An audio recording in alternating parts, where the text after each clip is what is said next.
Ukraine के बीच जारी विध्वंसक घमासान और खतरनाक होता जा रहा है। रूस के पिछले कुछ महीनों से सटीक टारगेट बेस्ड हमलों से यूक्रेन में कोहराम मच गया है। रूसी हमलों में यूक्रेन के सारे पावर स्टेशन तकरीबन तबाह और बर्बाद हो चुके हैं। ऊर्जा की कमी के चलते अब यूक्रेन को रूसी हमलों के साथ साथ बेरहम सर्दी की मार भी झेलनी पड़ रही है। सर्दी का मौसम आने के साथ ही पूरे यूक्रेन में ऊर्जा का संकट फैलने वाला है। ऐसे में जेलेंस्की की मुश्किलें बेहिसाब जारी हैं।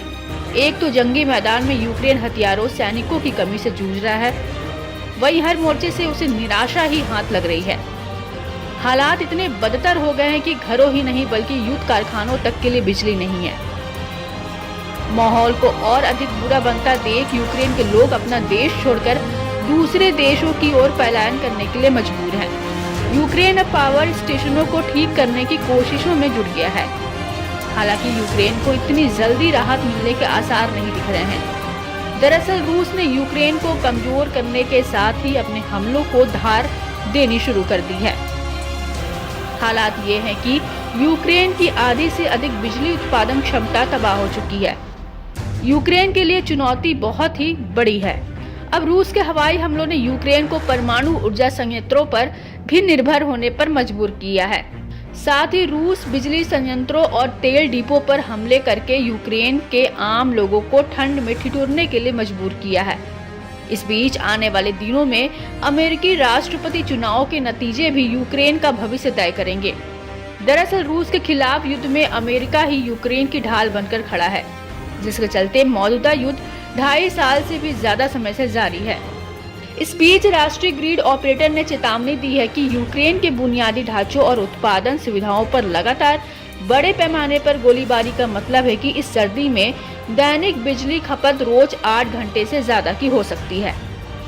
डिफेंस एक्सपर्ट ने बताया कि रूस की ओर से साल 2022 में हमला शुरू करने के बाद से यह सर्दी यूक्रेनी नागरिकों के लिए सबसे चुनौतीपूर्ण होने की उम्मीद है। रूसी मिसाइल हमलों से बिजली संयंत्रों को होने वाले नुकसान की सीमा इतनी गंभीर है कि उन्हें निकट भविष्य में ठीक नहीं किया जा सकता है। इतना ही नहीं, कुछ तो पूरी तरह से बर्बाद हो गए हैं, जिन्हें कभी ठीक नहीं किया जा सकता है।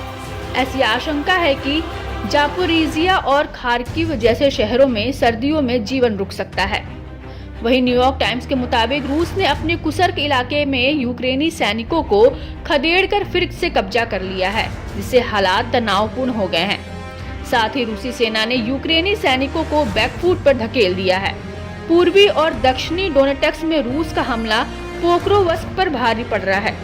बताया जाता है कि डोनबास में जो कुछ हो रहा है उससे यूक्रेनी सैनिकों का मनोबल डगमगा गया है।